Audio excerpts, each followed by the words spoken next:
പറഞ്ഞിരുന്ന ഒരു കാര്യം, ഈ നിലമ്പൂർ പരിപാടിക്ക് പറഞ്ഞ കാര്യം, ജനങ്ങളൊരു പാർട്ടിയായി മാറുകയാണെങ്കിൽ അതിന് പിന്നിൽ താനുണ്ടാവും എന്നുള്ളതാണ്.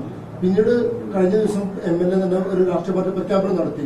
ജനങ്ങളിൽ നിന്നും അഭിപ്രായ രൂപീകരണം സ്വരൂപിച്ചതിന് ശേഷമാണ് ഈ പാർട്ടി പ്രഖ്യാപനം നടത്തിയത്. അത് സ്വയം തീരുമാനിച്ചത്. അതായത് കഴിഞ്ഞ ഒരു CM-ന്റെ എന്നെ തള്ളിക്കൊണ്ട് എന്നെ കള്ളനാക്കിക്കൊണ്ടുള്ള സ്റ്റേറ്റ്മെന്റിന് ശേഷമാണല്ലോ പുറത്തേക്ക് വരേണ്ടി വരുമെന്നുള്ള തീരുമാനം ഉണ്ടാകുന്നത്.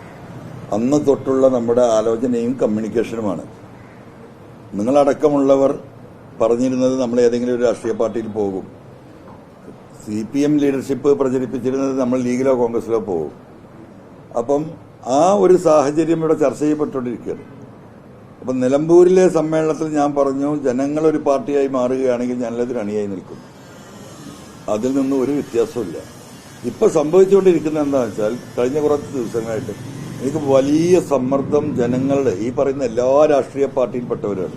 ചിലതൊന്നും നിങ്ങളോട് ഡിസ്കസ് ചെയ്യാൻ ഇപ്പം പറയാൻ പറ്റില്ല.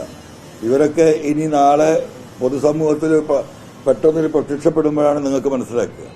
വലിയ അടിയൊഴുക്കുകൾ ഈ പറഞ്ഞ വിഷയത്തിലുണ്ട്. അതുകൊണ്ട് ഇനി നിങ്ങളിത് നീട്ടരുത്. നിങ്ങളുടെ പാർട്ടിയുടെ നയം രൂപീകരിച്ചത് ജനങ്ങളോട് പറഞ്ഞത് പ്രഖ്യാപിക്കണം. ഞങ്ങളെല്ലാം ഇതിലേക്ക് ചേർന്നുകൊണ്ടിരിക്കുകയാണ്. അതുകൊണ്ട് ഇത് നീട്ടരുത് എന്ന പൊതുസമൂഹത്തിന്റെ വലിയ സമ്മർദ്ദത്തിന് വിധേയമായിട്ടാണ് എനിക്ക് ഇന്നലെ അങ്ങനെ പറയേണ്ടി വന്നിട്ടുള്ളത്. പുതിയ പാർട്ടി പ്രഖ്യാപിക്കുകയാണെങ്കിൽ ഈ നിയമസഭയുടെ കാലാവധി കഴിഞ്ഞ് അത് ചേരാൻ കഴിയുമെന്ന് ചില നിയമവൃത്തങ്ങൾ പറയുന്നുണ്ട്. അങ്ങനെയാണെങ്കിൽ ഈ ഒരു പാർട്ടി പ്രഖ്യാപിക്കുമ്പോൾ അതിൽ പങ്കാളിയാവാതിരിക്കുന്ന നിയമപരമായ സാഹചര്യം വരും. അല്ല, ആ സാഹചര്യത്തെ നമ്മൾ നേരിടും. വേണ്ടി വന്നാൽ രാജ്യക്കും അത്രയേ ഉള്ളൂ. അതൊന്നും വിഷയമല്ല. അതെങ്ങനെ മാനേജ് ചെയ്യാൻ പറ്റും നമ്മൾ ആലോചിക്കുന്നുണ്ട്. ഞാനിപ്പോ നമുക്ക് വേണ്ടിയിട്ടല്ല, എനിക്ക് വേണ്ടിയിട്ടല്ലല്ലോ.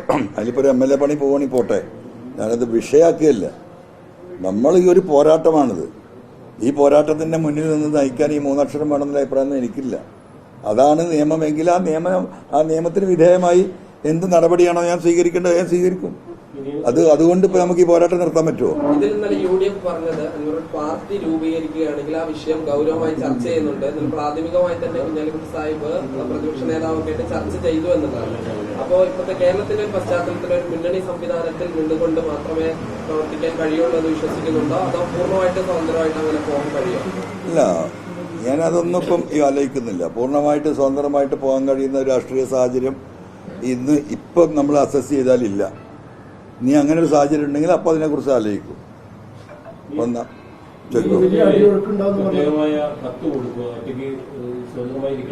ഞാൻ എന്റെ കസാല എവിടെ പോയിരിക്കും.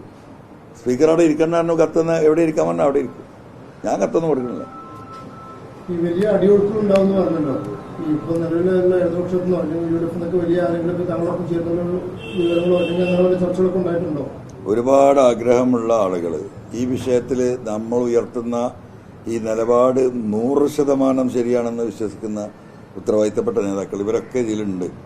പക്ഷേ അവരൊക്കെ ഞാൻ ഈ പറഞ്ഞതുപോലെ പലരും പലതിനെയും ഭയപ്പെടുന്നു. എന്നാൽ ജീവഭയം തന്നെയാണ് കാര്യമായിട്ട്.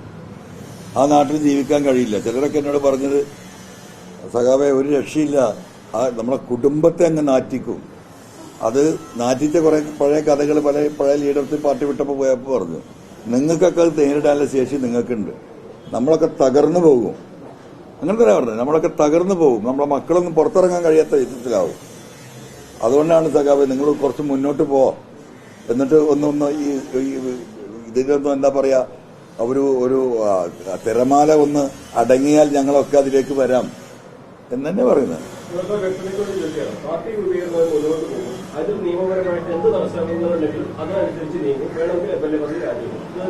അതെ, അത്രേ ഉള്ളൂ. നമ്മൾ ഈ പോരാട്ടം തുടരും.